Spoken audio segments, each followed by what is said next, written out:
Welcome to Extra Point Taken. Sheil Kapadia here with Ben Solak, our last preview pod of the season. One more game. We've got the contest going on.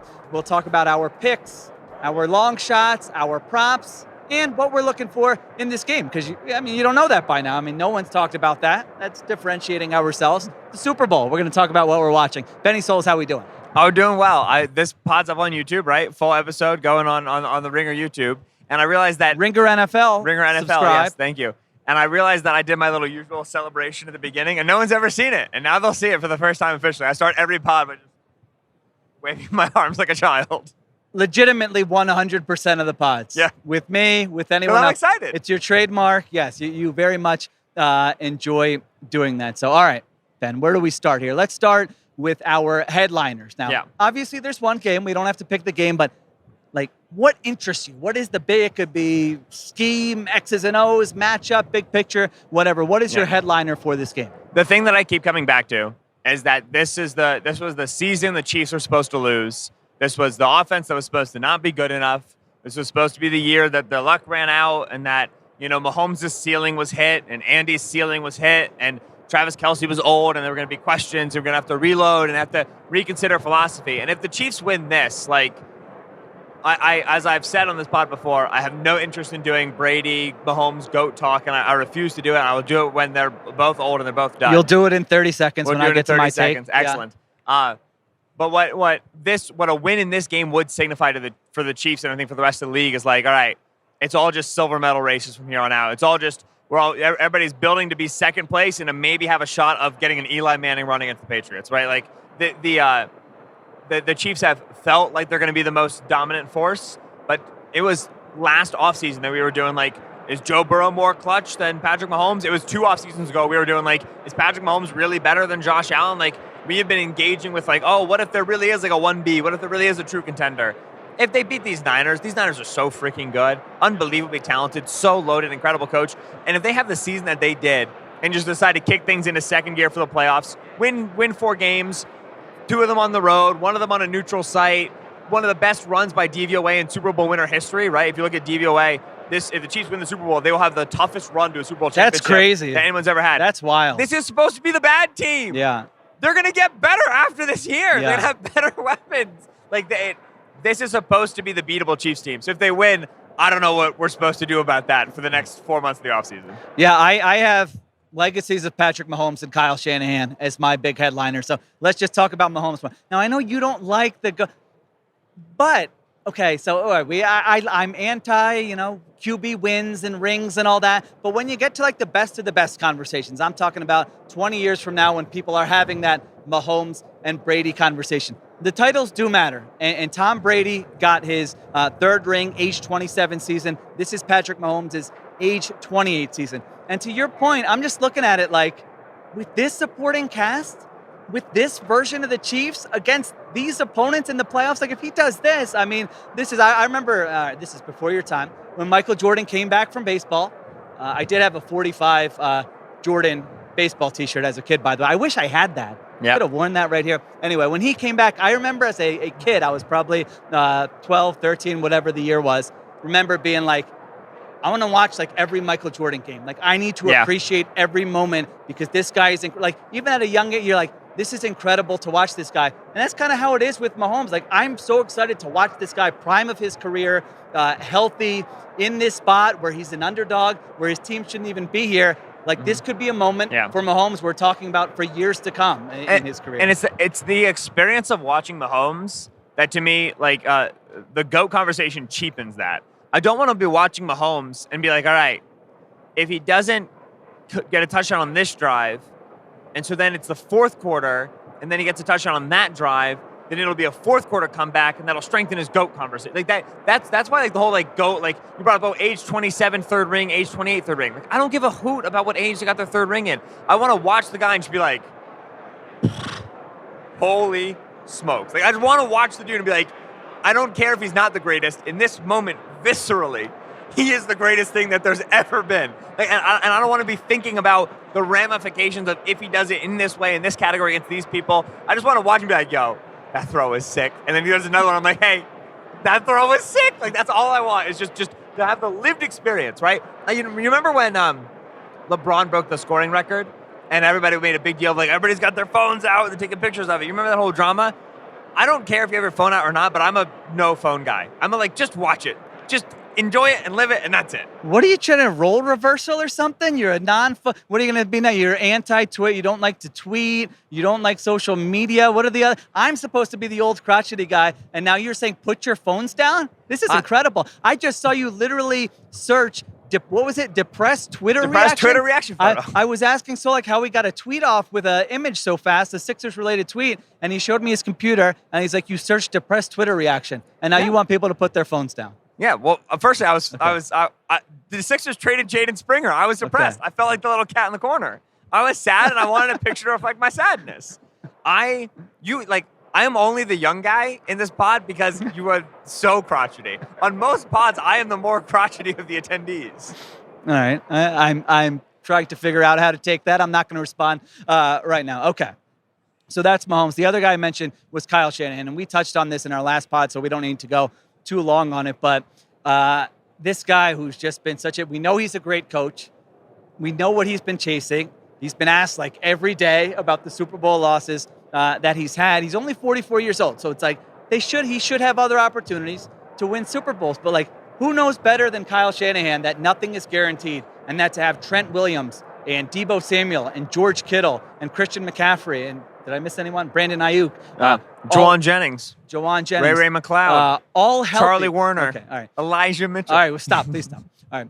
All healthy for this game. Like, in most seasons, you're not going to have all those key players healthy. I'm talking about just on offense. I know they lost Hufanga on defense, but they've been a relatively healthy team this year. And, like, to get to this point, it's hard to get to this point. He knows that. And then to have a chance to win it, like, if he loses, it's not the end of the world. Like, he'll have other opportunities, but still, he knows how hard it is to get to this point. So that's the other guy I've got my eye on. Like, I can't even imagine what his face is going to be like if he wins or if he loses. Like, if he wins, he's probably going on an all-time bender. And if he loses, I was just thinking, like, I would not want to be someone around Kyle Shanahan for the rest, basically from now until this time next year. That's not going to be, like, a nice experience for his assistant coaches, for his friends, for his whoever, right? Because he's just going to be in such a tough place. Yeah, so much of the good reporting that's been done this week, Seth Wickersham of ESPN, Caitlin Collar for The Athletic, has been about just like the really like rabid and terrifying intensity of Kyle Shanahan as he's on these runs. Like, we're talking about cameras in meeting rooms so you can watch back everything and hear back everything that happens. We're talking, he said on the Wickersham piece, I torture myself about all of this, so I should be torturing my assistants about all of this. Yeah, like, if said that earlier this week. That's the quote from like the availabilities this week that like stuck in my head. Exactly. Like, holy cow. Torture is a strong word, baby. That's a big word. Kyle beats himself up about this. I don't think he knows a different way to do it. And so beats himself up about a Week 7 game, but then in the Super Bowl, obviously it's magnified, it's expanded. My Monday morning headline as we transition is, it's where do the 49ers go from here? Because I think they lose. And when they lose, I think they're 0-2 in Super Bowls. I think they've been to 4 out of the 5 last NFC Championship games. That's right. And I think that they've got nothing to show for it. No hardware. And this is, again, very important. The Niners right now are on their extra life. Like, it's so easy to forget that this team traded multiple first-round picks for Trey Lance because that's just been washed away. Like, he's not even around. We can't even ask him a question about it. He's gone. He got him out of there. When you trade multiple first-round picks for a quarterback, right? Firstly, let's actually start from basics. When you draft a quarterback top 15 and he misses, if you look historically, at least the head coach of that team is fired, if not the head coach and the general manager. The second you draft a guy top 15, if he doesn't work, if he doesn't win games, you are typically fired. If you trade up for the guy and you draft him top 15, like 9 out of 10 times you are fired, right? If he doesn't work out. What never happens is the head coach and the GM are retained and the team attends the Super Bowl with a different quarterback. Yeah. That does not happen. This is extra life.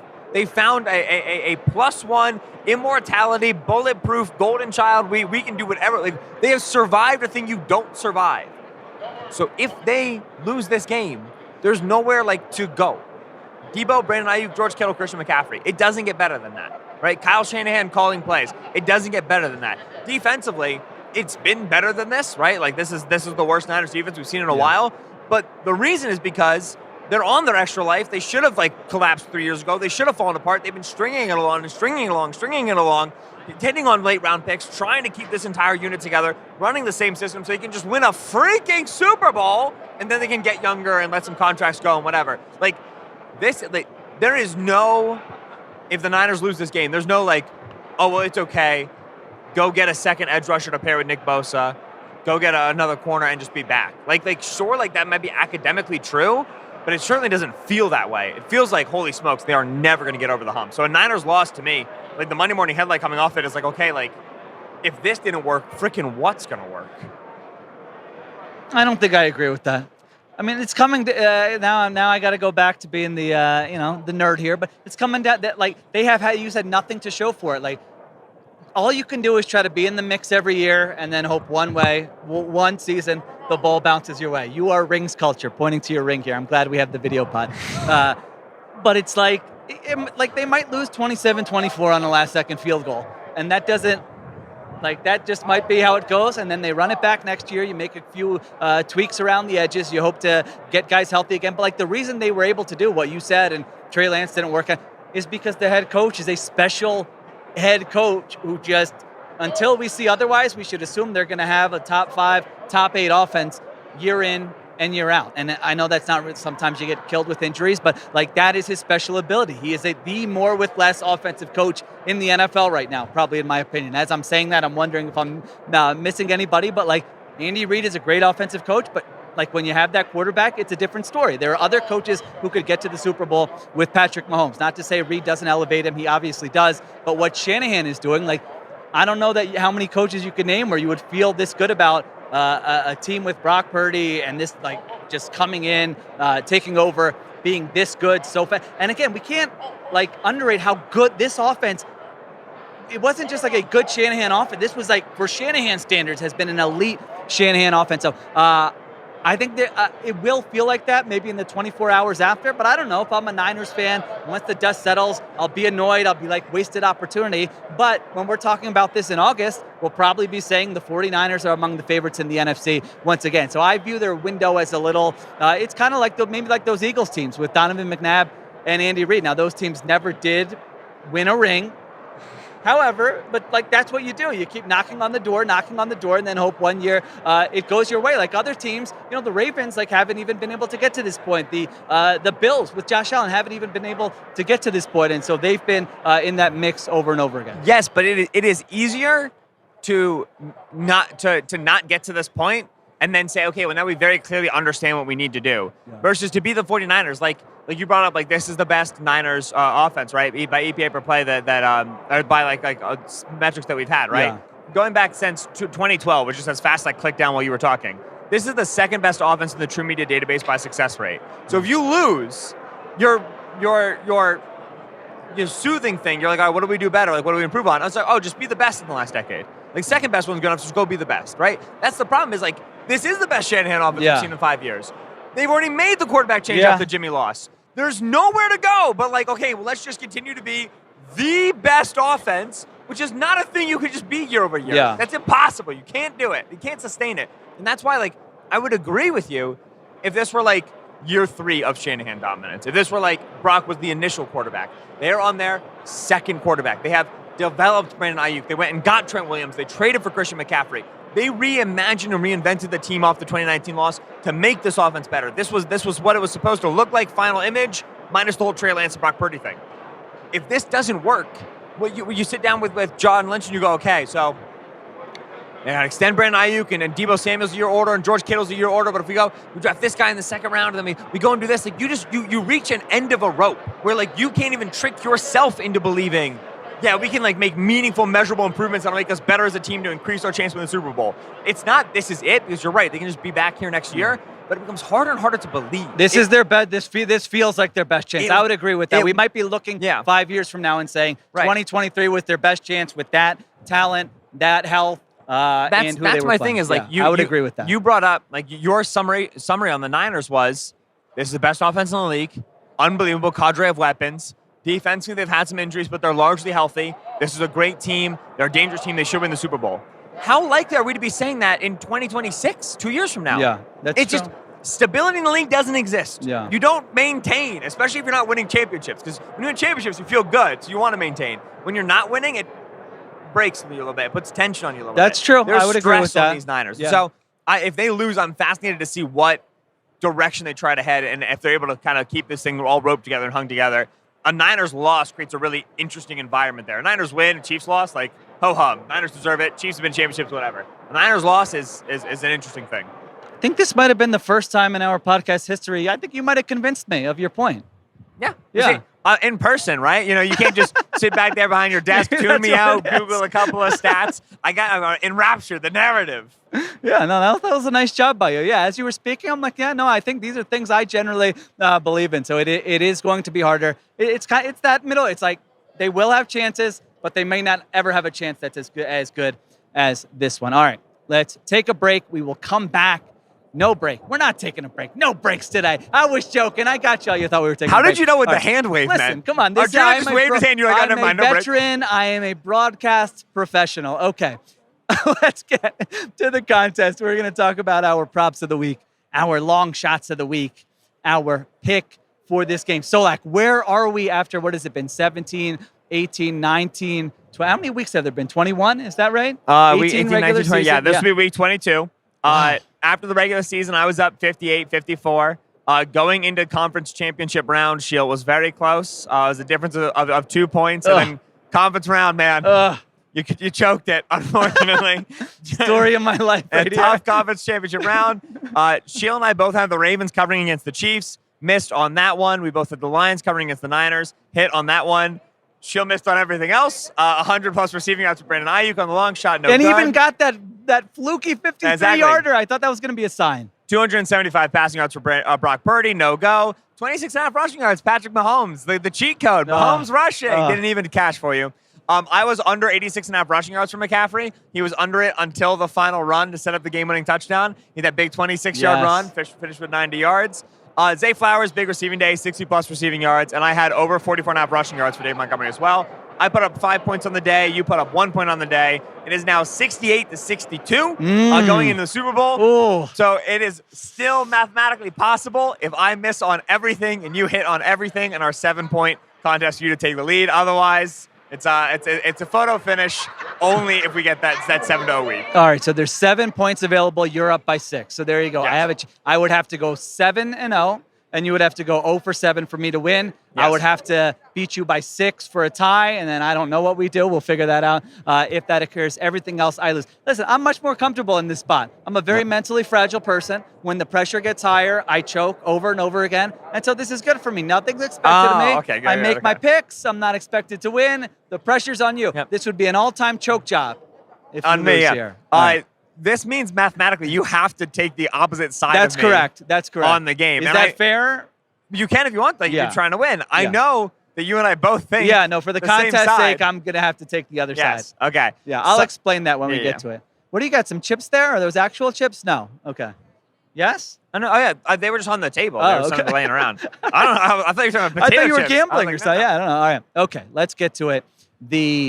We start off with our prop of the week. This is any prop for the game, minus 130 or better. What do you have, Benjamin Solak? This is worth 1 point. Yep. I mean, like, Super Bowl, you want to take sexy props. We want to take fun one. Oh, big points. I Deebo know. Samuel. I felt like mine were a little too boring, but what are you going to do? I'm taking Noah Gray to have over 10.5 receiving yards. Why? Noah Gray is the second tight end for the Kansas City Chiefs. For those who don't know, the Chiefs ramp up their multi-tight end sets in the postseason. They've done this 2 seasons in a row now. So Noah Gray's snap count has been jumping over the last several weeks. And then they use him in the play action passing game, right? 10.5 receiving yards. It's really going to be 1 reception for him. If you look at total routes run, he had 18 routes against Baltimore, 2 targets, 8 receptions, 13 routes against Buffalo, 3 targets, 16 receptions, 13 routes against the Dolphins, 1 target, 1 reception, 20 yards. He gets on the field more. They've kind of moved away from the wide receiver sets. They moved away from Mecole Hardman, Kadarius Toney. They outfitted Sky Moore, whatever. Richie James. They go 2 tight end and 2 wide receiver a lot. They go 3 tight end, 1 receiver a lot. And so Noah Gray's on the field a ton. And they go play action with him. Noah Gray receptions have always been a good look for the Chiefs when they're against a playoff opponent, when they're against a really good opponent. They tend to go heavy personnel against those teams. Second quarter, 8:37 left. Little Noah Gray play action, picks up 13 yards. I can sleep easy knowing at worst I'm tying. See, you learn from me. When you're making the Super Bowl prediction, you be very specific. Because on the off chance that it hits, Brandon Graham, strip sack, it lives Tom forever. Brady. That is a sexy one. I resent you saying you did that. That's a fun one. Who would take that? Now you just watch. Now I'm going to be watching Noah Gray every snap and hoping he drops. It's so funny to me, because for you, you're like, who would take that? For me and the people that betting people that I work with, I've taken Noah Gray in 6 of the last 9 weeks. I take Noah Gray all the time. I love Noah Gray. So for me, that's a common one. There you go. DeMarcus Ware just walked by. Ben Solak. He looked, Offer. I don't want to be like the guy, but he looks like he can still play. Listen, that guy's in good shape. Yeah. That guy's not missing a workout. I'll tell you that much. Love DeMarcus Ware. All right, great player. Great player. And such a fun. That's my kind of edge rusher. Popular spin move. Yeah, absolutely. fantastic. Seems like a great guy, right? Well liked by all his teammates. Yeah. We'll bring him on. So how you doing, DeMarcus? We'll bring him on. All right, DeMarcus Ware. All right, my prop is going to be Patrick Mahomes to have a higher completion percentage than Brock Purdy. You loved these, dude. The FanDuel extra pops, you are running through these. You're having a great time with them. That is minus 120. I do have reasoning for this. Okay, this isn't just like a basic bet where I just, scroll down and said, what am I choosing here? There was a reason for this. So far this season, Brock Purdy, 68.3 is his completion percentage. Patrick Mahomes, 67.3%. However, the Chiefs' pass defense, I would say, stickier in coverage, going to play more man. They have allowed opponents to complete 60.5% of their passes, whereas the Niners, more zone heavy, they'll give up some completions. They're allowing 65.5% completion. So you get the edge with the defense Mahomes is going against, I guess the defense Purdy is going up against.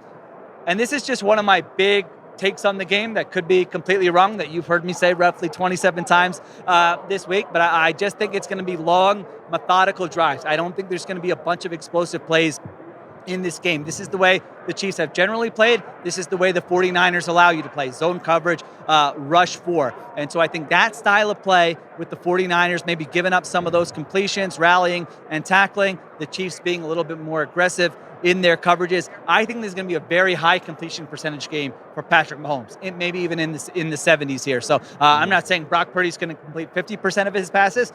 He's generally pretty high, pretty up there. But I think Mahomes is going to have a high. I like Mahomes with all the completions, completion percent, not necessarily the yardage, but the efficiency stats more than the explosive stats. So that's why I'm taking Mahomes completion this percentage season in the Purdy. postseason. Patrick Mahomes inaccurate pass rate 6%, ludicrous number. Brock Purdy 20%.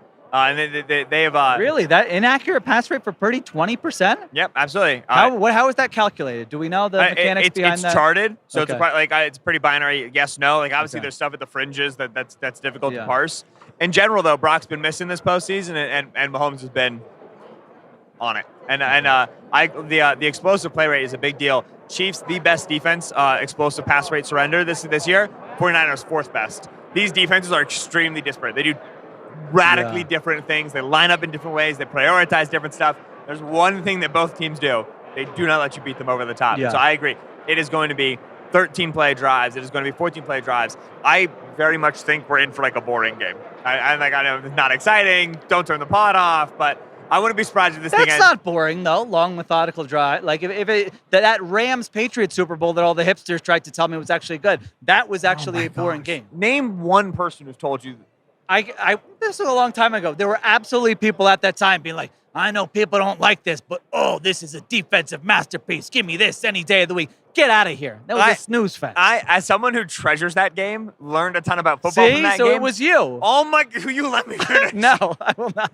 As someone who, I'm starting with a prepositional phrase. Very clearly it's going to be a following clause. As someone who treasures that game, learned a lot about football from that game, enjoyed the reports and the narratives after that game, you didn't enjoy watching it live. You enjoyed watching it on film afterwards. No, you did not enjoy that either. Okay. I think it's going to be boring. It's going to be 23-9. Okay. We got to do what? Long shot? Yeah. You think that's not your actual score pick, is it? I think I submitted, I think 23-10 is what I submitted. 10? Yeah. You think the 49ers are scoring 10 points in this game? I think it's more like... we're not there yet, but holy cow. I think it's more likely they score more than that, but it's, put a prediction out. Yeah. Again, you're using my... Last year, I didn't even realize this last year until I went to put in my new prediction for the Ringers, staff predictions. Last year, I predicted Chiefs win, Patrick Mahomes MVP, 34-31. And it was Really? 38-35. Oh, That was close. I feel okay. pretty good about that. And the guy says he's an Eagles fan. All right. Next up, long shot of the week. Solak, this has to be plus 150 or more. This is the one you have to hit. I was on a roll, then you jinxed me. Oh, Sheil's so good at these. Sheil's hitting it. And since then, I can't hit any of them. So I don't want to hear you say anything. Yep. All right, what's your long shot?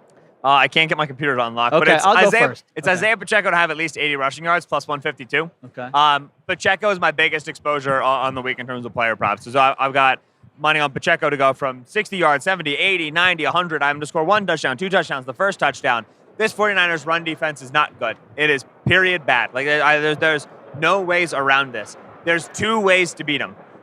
One is to get to the edge, right, and take advantage of these explosive, upfield, aggressive edge rushers. You saw the Packers do this a lot in their early drives. Wide receivers blocking Nick Bosa, pin pull, right? Toss that ball, get it to the boundary with Aaron Jones. Then against Detroit, right? You saw them working, interior, double teams, right? The Niners are going to give you a 4 down front. You just get double team, push it to the linebackers. Make Fred Warner and Drake Greenlaw close fast, make them plug those gaps. And then what do you hit them with? Well, Jameson Williams reverse 42 yards, right? So you can get downhill on them with double teams, and then you can get to the boundary on them. I watched a ton of Chiefs film over the last couple of weeks. I watched almost every single game the Chiefs played on offense this year. The number one thing I walked away with is that we dramatically underrate how good Isaiah Pacheco is at running the football. This is one of the best pure runners of the ball. Put the ball in his chest and let him go that we've got in the league. He played unbelievable when he was healthy this season. Got banged up, missed some time. But at the beginning of the season, at the end of the season, man, am I impressed with how consistently he wins after contact. He finds 30 yardage. He is very rarely wrong behind the line of scrimmage. This is the player that I think is the difference maker for the Chiefs in this game. They want to run the football. They want to keep explosive 49ers team on the sideline. They want to take the air out of that pass rush, right? Protect their offensive tackles. They want to stay in 2nd and 6, 3rd and 3. They want methodical drives. Pacheco's the key, right? Obviously, like Patrick Mahomes and high completion percentage and RPOs, but I think Isaiah Pacheco is in for a enormous day. So 80-plus rushing yards at plus 150. This Niners run defense is, without question, the worst unit that will be on the field on Sunday. I'm fading them. I'm taking Pacheco to go big. All right, I'm going to the other running back for the San Francisco 49ers. Christian McCaffrey, 80-plus rushing yards combined with Chiefs adjusted line, plus 4.5. See what you've done to me in the finale? This is what I'm doing. That is plus 164. So I like this because this sort of covers me. Multiple outcomes here. Chiefs win or a relatively close loss. I think I had the stat in my column this week.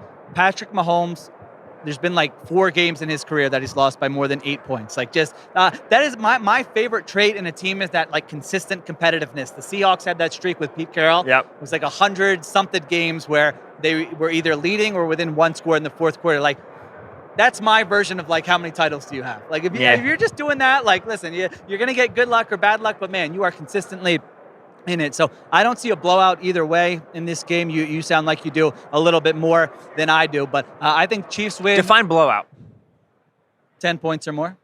I could see the Chiefs winning by like 11 to 14. Okay. I would be stunned if we get a win by like 24 plus by either team. Yeah, I would be agree astonished. With that. Yeah, I would agree with that. So I think Chiefs win or a relatively close loss, and I think McCaffrey's going to have a nice game. I mean, you said the 49ers run defense is by far the worst unit in this game. 49ers fans are probably listening saying that Chiefs run defense is not great either. I mean, we forget 2 weeks ago, the Bills had like one of the most efficient rushing games of the entire season against that Chiefs defense. Now, I know their run game is different and they get Josh Allen involved, but I think Shanahan's just going to look at that and go, we can like run all over this defensive front. So I will say Spags is one of the defensive coordinators who's a big like, if they beat, like, they'll go up against a team that's got a really great quarterback, and he goes, if they beat us in the running game, like, I don't care. Take away this quarterback. And it was very interesting. Stephen Ruiz brought this to my attention. Last year, when Spags played the Niners, right, 22 the regular season, they were just coming off playing the Ravens, and they were talking about, like, you got to deal with an elite quarterback, and, like, how do you go up against that offense and whatever. And the Ravens ran the ball all over them, and Spags was asked about it, and he said, like, listen, like, we had to lose to the running game a little bit. And then they asked him about the Niners, and he was like, no, like against a team like this, you got to stop the run. Like the run is foundational to the team. And so the Chiefs' run defense isn't great overall. They are willing to lose to it at times. When they decide to play up against it, I think they're a lot better. I think they put the bodies up there and then they play fast into it. So I'm on McCaffrey rushing overs, but I do think that like there's a difference for me between the Chiefs' run defense, which is a lot of like voluntary losses, relative to the Niners' run defense, where they have no answers. That's why like I have the disparity there for Niners fans. Yeah, I think that's fair, and it will be interesting to see what he does. I mean, against Lamar Jackson and the Ravens, he was willing to commit resources to the run and take his chances on the outside, and the Ravens didn't end up running the ball that much in that game. We know Shanahan is going to run the ball regardless. We know he's not going to be afraid about box count or anything like that. You got to be able to run the ball regardless. So I've got McCaffrey, 80-plus rushing yards, Chiefs, plus 4.5. I feel like there's no real game script that's going to take me completely out of that. So that is my long shot of the week. All right, before we get to our pick, do you have a nonsense prediction for the Super Bowl? What do you got? What's something weird that's going to happen in the game this weekend, outside of the game, in Vegas? What do you got? I think we're getting a streaker. Just one? Is that just one? This is what? How many? What do you mean just one? How dare you? I just predicted a streaker at the Super Bowl, and you said just one. It's so weird because this was like on my final list of 3 things that I was going to predict, and I didn't choose it. Here's the thing. Okay. There's too many things that people are upset about in this game, from like Taylor Swift and all the obsession, like, oh, why is Taylor Swift on the TV, to like there's legitimate. Are people actually upset about Taylor Not Swift? like real people, but like the made up people, you know? And then and like down to like there's like an election coming up and there's serious geopolitical issues. There's a lot going on. I was going to go, are people really upset about geopolitical issues? I mean, people get worked up these days about geopolitical issues. Elections? What? There's a lot going on. People are mad. I think people are going to try to get on the field and going to try to run around. So do you think there's going to be like a message? Like somebody's going to have something painted on there? No, that's not always a message. You're right. I don't know. I think someone's getting on the field, chaining themselves to a post, right? Gluing themselves to something, you know, whatever, in protest. I'm rooting for a streaker because then security takes him out. And that's always a good time. Form tackle, right? Closing space, track the near hip. Well, listen, what's better than security taking him out? Player taking him out. Or like a team, like a random team, like trainer or some assistant coach, just the most jacked person on the coach who's just built like this, can't fit through doorways. Oh, this has to happen. Please let this happen. Yes, I listen. As someone who like the halftime show is never really for me because I don't really understand who's performing and what they're doing. My halftime experience, my like entertainment outside of the game is fans doing nonsense stuff. So for me, I would like for someone to make a bad decision and get put in jail for my entertainment and go jump on the field during the game. Solak promoting bad fan behavior. I mean, it'll be tough with like the security of a Super Bowl. I don't know. Has there been a streaker at a Super Bowl? Well, it's hard because you got to get down close enough to get on the field. And those tickets are very expensive. That's Anybody true. who's down there not wasting it. So it's challenging, but I'm going to get to the stadium early. I'm going to be watching, see if people are scoping it out, get ready for it. At the same time, it could be someone who's on like a 72-hour bender and they bought the tickets before and they don't know what they're doing. And all of a sudden, one can only hope. They're getting taken out by some strength and conditioning coach. All right. Mine's not that different, but, well, it is different. Only one, he said. Oh, my goodness. I think a media member makes a headline for some type of Vegas-related hijinks. Yes! Okay, rank the top 5 who it might be by name and by outlet. Go.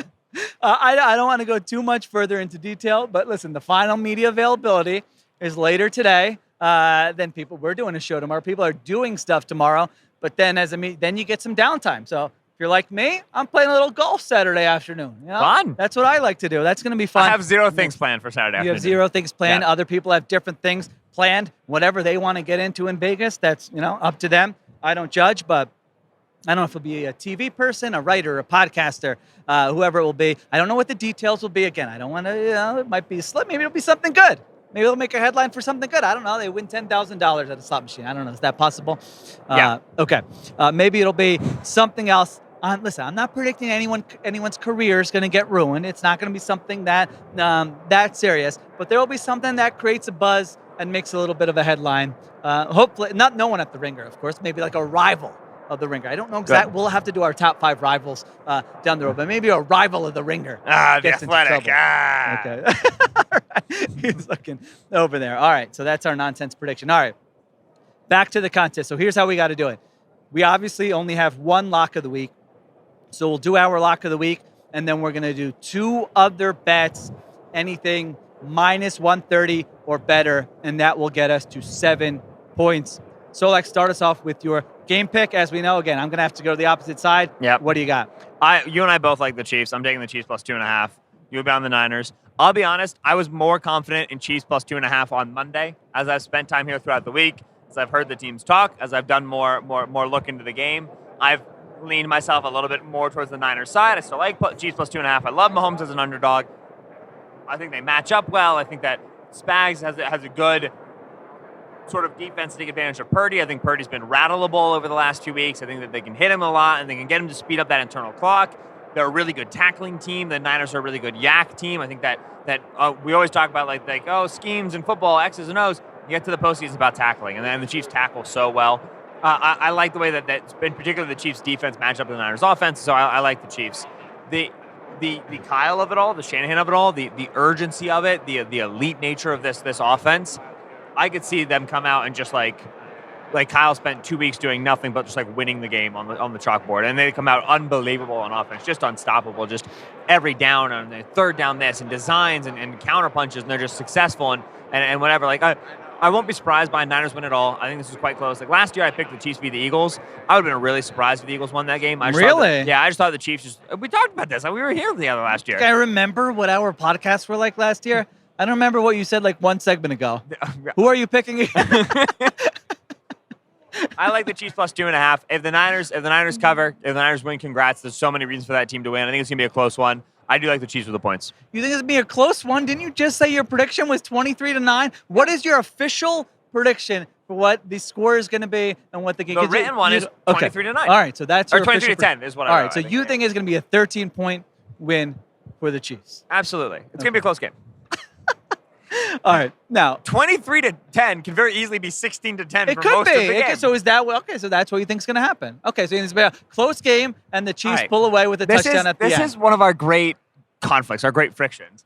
I'm a probabilistic thinker, right? It's like betting and it's like outcomes. And so for me, like it's ranges of outcomes. I don't think one thing is going to happen. I think it's likely that this thing happens. It's also a little bit less likely. The whole concept of our podcast are to have takes and make picks. You can't have a wide range of outcomes. You got to go on the record. Yes, we all understand you think that. We all understand you don't know what's going to happen, but you have to go on the record with a pick of what you think it's going to be. That way, either you get credit or you don't get credit. You with the blue line down here. First of all, check theringer.com. Much better than that. 39% telling me the I am yellow a volume line, shooter. 58%. I am a volume shooter. How to predict games. I'm a volume shooter. That's you down there telling me up here how to Google predict Sheil games. Kapadia, Brandon Graham, Super Bowl, and I rest my case. Okay. All right. So Solak is predicting a close game.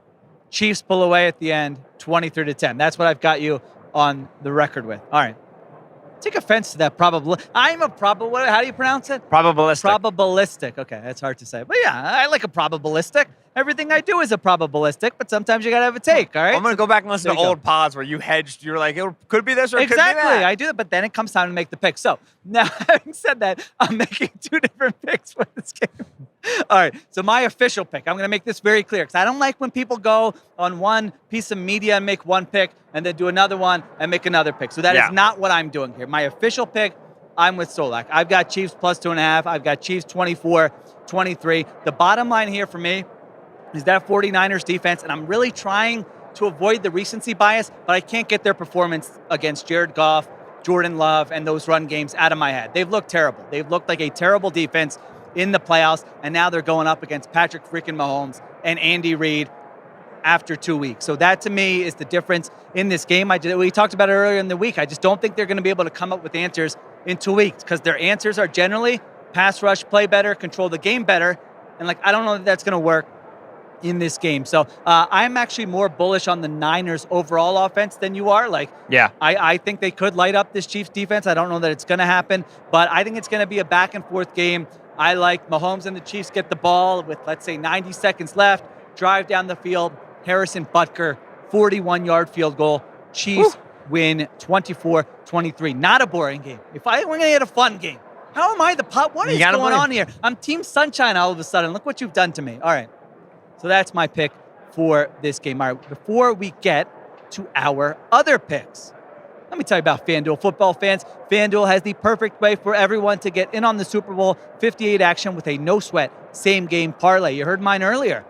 Christian McCaffrey over rushing yards, and then adjusted line with the Chiefs plus 4.5. When you bet on Super Bowl 58 on FanDuel, one game can mean a lot of wins. America's #1 sportsbook has all your favorite bets like the money line and the spread, plus all sorts of prop bets, some of which we're going to talk about here in a minute. That means when you combine all your bets for a chance at a bigger payday, you'll get bonus bets back if your SGP doesn't win. So start building your own or just bet a popular SGP already made for you in America's #1 sportsbook.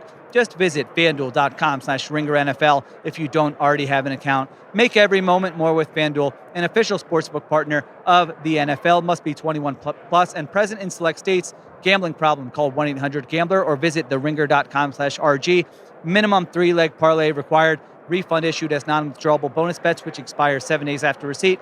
Max refund $5 unless otherwise specified. Restrictions apply. See terms at sportsbook.fanduel.com. All right, Solak, we each have 2 more bets to make for the contest. What do you got?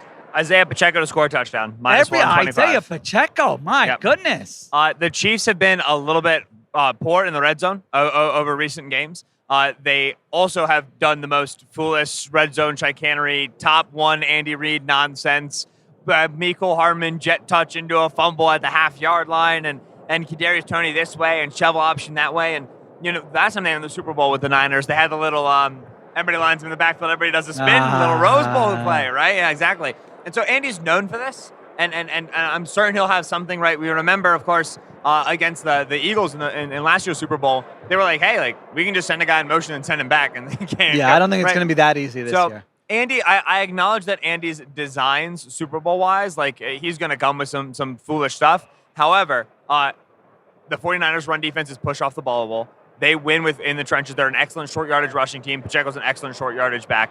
And like I said, I expect him to be a high-volume player. To me, the recent red zone struggles of the Chiefs aren't going to make Andy turtle. They're not going to make him, scrap all of the pitchy, woo-woo nonsense design plays. But I do think that you're going to see when they get into the red and specifically into the low red, they're going to be oriented on handing the football off. This is really, really, really not the game for turnovers, not the game for wasted points. This is the Super Bowl. So I think you're going to see a high volume Pacheco in the backfield. I also think he can still spring one, right? Pacheco has scored actually quite often from 10 plus, 15 plus out. He scored as a pass catcher a couple times this year. So you're getting more than just the goal line carries. I just think it's such a high volume game for him that -25 for a touchdown is nice implied odds.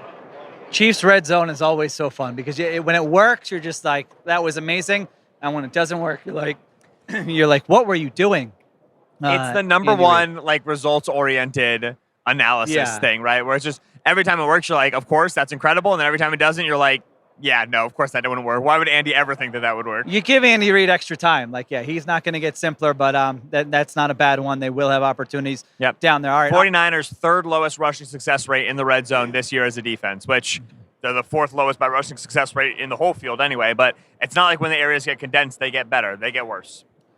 I've got one, and I'm just, expected value, who cares? This is plus 106. Oh. But I'm going with the one I talked about on East Coast Bias yesterday with you. Total first downs in this game over 41.5. This might be my favorite bet for the Super Bowl. We've been saying it over and over again. Long, methodical drives, both teams. I think that's what we're going to see. I think both teams are going to be able to run the ball.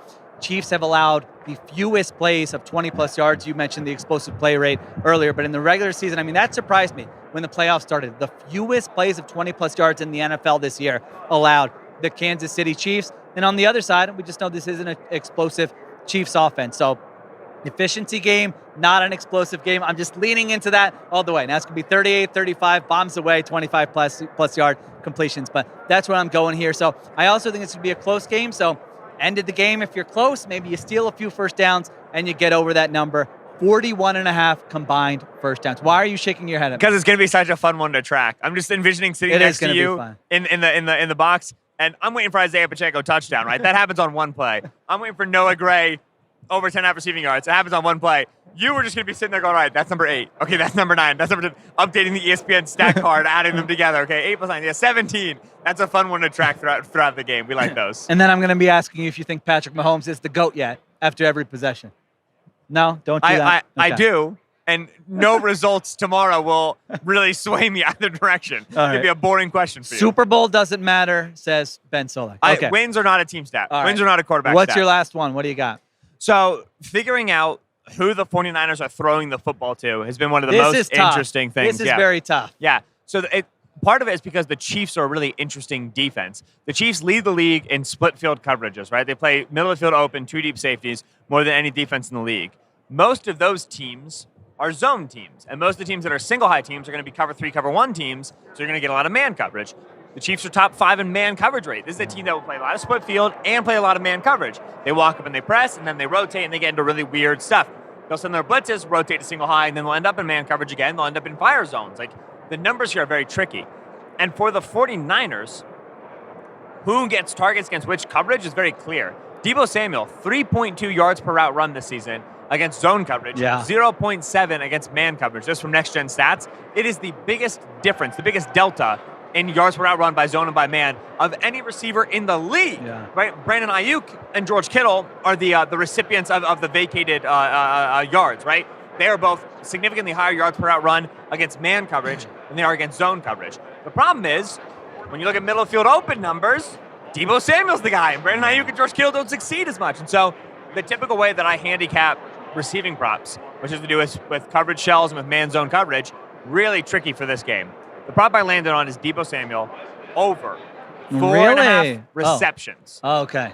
Deebo tends to be the player that the Niners and Kyle Shanahan prioritize first activating in their key games. Yeah. Obviously, Christian McCaffrey, but then they'll get Deebo handoffs. He's at 16.5 rushing yards, a huge number. They'll get him the ball behind the line of scrimmage, quick screens. They'll get him the ball underneath, right? Deebo's the player they think can be like the tone setter for them, the chess piece for them, kind of the ace up their sleeve. Like I said, he's low yards per route run against man coverage, but he still has decently high target share against man coverage. He will still get targets. And the Chiefs are a great tackling team, and Deebo's all a yak guy, so if L'Jarius Sneed gets him down, if Justin Reed gets him down, it might not be a big yardage day for Deebo Samuel. He's at 58.5 yards. I still would be surprised if they don't get enough targets to Deebo that 5 receptions should be reasonable. Remember, a lot of these targets are going to be at or near the line of scrimmage. So I don't need like 8 targets to get 5 catches. I just need like 6. Little jet sweep. Yeah, that counts as a catch if he tosses it. And for me, expecting a game script where the Chiefs have a lead, close game, the Chiefs have a lead, should be a little bit pass happier for the 49ers. Get Deebo the ball quickly, kind of try to create him, let him create space, let him bring yardage for you. And so Deebo over 4.5 receptions, minus 122. That's what I'm taking. I needed at least one Niners receiving prop. I had to feel like I figured out something, and this is what I feel like I figured out. It was hard because I was like, I think a bad strategy would not be to, or would be to, like, go under receiving yards on like 3 of their wide receivers, and like 2 of them will hit, because it is hard to figure out who's going to be under. Like, I like the unders in the 49ers passing game, but it's hard to figure out who to just put my stamp on. This is going to be the guy who's not going to get. So here's a really interesting question. Like, I played this game mentally with myself to kind of like figure out how I felt. I tell you, one of the 3 Niners pass catchers, Kittle, Deebo, and Ayuk, goes for over 100 yards. Which one is it? I was actually thinking, because you were right, Kittle and Ayuk against man coverage both have over 400 yards this season. This is via True Media and PFF. Deebo Samuel, 131. Yeah. So you would say, all right, if you think the Chiefs are going to be more man heavy, then those would be the guys. But then I'm with you, like Deebo in a big game, healthy, early on, like that guy, they're not going to forget about Deebo Samuel. And I do like those Chiefs corners, so I'm like, I think I would just, I don't know, over 100? Say over a 3, one of the 3 gets it. Who is it? Say it on 3. 1, 2, 3. Ayuk. Kittle. So, really interesting stat from Next Gen Stats. Kittle. We should just do the whole podcast like that. I love it. That was fun. I love that was the most fun thing I've done in Vegas so far. We were like laughing earlier about stuff. No, that was the most I fun. don't know. Listen, that got me pumped. Kittle this year, 471 receiving yards against the blitz. 127 more than the next closest tight end. He has been a big blitz outlet for them, because they'll get him on an intermediate breaking route, running away from a tight end, running away from a safety, and when they hit him and hit him in stride, he can beat that tackle, and then there's open space. I think if any Niners pass catcher pops off like crazy, I think it's Kittle. I've looked at Kittle MVP. I probably won't take it, but I do think if someone has an astronomical day, it's George. Do you think Spags is going to blitz a lot in this game? Because it's something I've been thinking about. I don't think he is. I think it's he is under their season average in blitz rate. So here's the tricky thing. I think if you get the standard typical Niners offense. I think he blitzes a ton. I think the Niners are going to walk out in some of the heaviest freaking personnel I've ever seen. I don't think Kyle Juszczyk's going to leave the field, dude. I think they're going to be under center a ton. They're going to be tight ends into the formation. Charlie Werner's going to get snaps, and Juszczyk's going to get a ton of snaps. And they're going to try to put the Chiefs in a position where they can't blitz because the threat of a heavy power run is so present that if you call wrong blitz and wrong run, it's a Christian McCaffrey 75-yard touchdown. If I get a call from Kyle on Friday, it's like, Ben, what do I need to do? In this game, like, Kyle, you should have hit me up earlier. We could have talked. The thing I would say is, like, you have to be able to run Spags out of blitzes because the number one thing that, like, Brock Purdy against the blitz right now, if you look data-wise, he's unbelievable. He's top 5 in EPA. He's top 5 in success rate in yards. But a lot of those numbers are wrong. They're janky because they're counting 5 down defensive linemen all rushing as a blitz. That's not a blitz. When you look at 4 down fronts where there was at least a 5th rusher, Brock is negative EPA per play. Right, he is like he's like 14th in yards per attempt. When he's actually blitzed, not like these dummy numbers, he's actually blitzed. He's not been great. He gets the clock speeds up. He doesn't like getting hit. He makes bad decisions. Ask the Ravens how it went. And so to me, if I'm Spags, I'm begging for 3rd and 6. I can win 3rd and 6. Niners have to run the football to get him out of those blitz looks. All right. So since I could not decide on which receiver I wanted to fade, I'm just going Brock Purdy under 246.5 passing yards. In this game. I mean, this Chiefs pass defense, I think, has been very good. They've passed all these tests, opponents averaging just 181.5 passing yards per game against Kansas City. I think the 49ers game plan, as I mentioned earlier, is going to be to run the football if they can. It might look a little bit like that Bills game in the divisional round. Josh Allen only threw for 186 yards in that game. The Bills were able to run the football, and they kept running the football. I think that's what it could look like, even if the 49ers are playing well, and even if the 49ers win this game. So far this season, Purdy's been at 267 yards per game. So this is well under that. 246.5 is the number. He's capable of putting up big numbers, but I think the Chiefs tackle well. They don't allow a lot of explosive plays. So I'm hopeful with this that continues. Yep. Again, it's a one-off game. It might not. He might throw for 200 by halftime. You never know, but I'm going under Purdy passing yards in this game. Yeah, I generally agree. The head-to-head matchup on FanDuel for passing yards has Patrick Mahomes a minus 12.5 more passing yards than Brock Purdy. I really feel like I would be. That feels to me like a Mahomes look, and I think it has to do with like you said, like you don't love Mahomes yards, but Purdy, man, like the only way he's got a high yardage total is if they rip off multiple explosive pass completions. And again, no defense this year better at stopping a 20-plus yard pass completion than the Chiefs. Yes, but the 49ers have done. I mean, you're like when you think about all these, like it's like, that Ravens game. There haven't been a lot of examples. Like that was one example. So I don't know. We just said this could be Kyle Shanahan's best offense he's ever coached. They've found ways to create explosive plays. Not all of those are downfield. There's obviously yards after the catch one. So it's a boring piece of analysis to say, whichever team wins that battle of explosive plays, Chiefs defense versus 49ers offense, but that is obviously a key. All right, Solak, that's it. Give us your recap. Give us all your bets one last time. I have Noah Gray to go over 10.5 receiving yards for my prop. My long shot, which was plus 152 when we started and is now plus 148, I officially got it in under the bar. Ooh. You can attest. I was looking at it right before we started. All right. You can attest. This is actually great for me because if I lose just based on that, then I can hold it over your head forever. We love that for you. Yeah. Isaiah Pacheco to have at least 80 rushing yards plus 152. I have the Chiefs covering plus 2.5. And then for my additional props, I have Isaiah Pacheco to score a touchdown, minus 125. And I have Deebo Samuel over 4.5 receptions. All right, I've got for my prop, Patrick Mahomes to have a higher completion percentage than Brock Purdy. For my long shot, I've got Chiefs plus 4.5 and Christian McCaffrey 80-plus rushing yards. That's at plus 164. For my official pick for this contest, I've got 49ers minus 2.5. For my actual pick of what I think is going to happen, it's on theringer.com. You can check it out. I've got Chiefs plus 2.5. And then my last two, total first downs over 41.5. My favorite bet in this game. And then I've got Brock Purdy under 246.5 passing yards. All right. Last picks, props, predictions pod. How'd I get that off? Of the season in the books. But don't forget, we got one more pod on the Ringer NFL feed on Friday. Nora, Ruiz, Solak, me. Dual, extra, threat, taken, there point. You go. We're going to have one more pod for you, so be sure to check that out before the game. All right, thank you to Christopher Sutton for producing. Additional production supervision by Conor Nevins and Arjuna Ramgopal. Remember, YouTube, Ringer NFL, subscribe. You can see us. You can see Solak's reactions, when I needle him a little bit. Come on, that's worth subscribing right there. So be sure to check that out, everyone. Thanks for listening. We'll talk to you tomorrow on the Ringer NFL feed.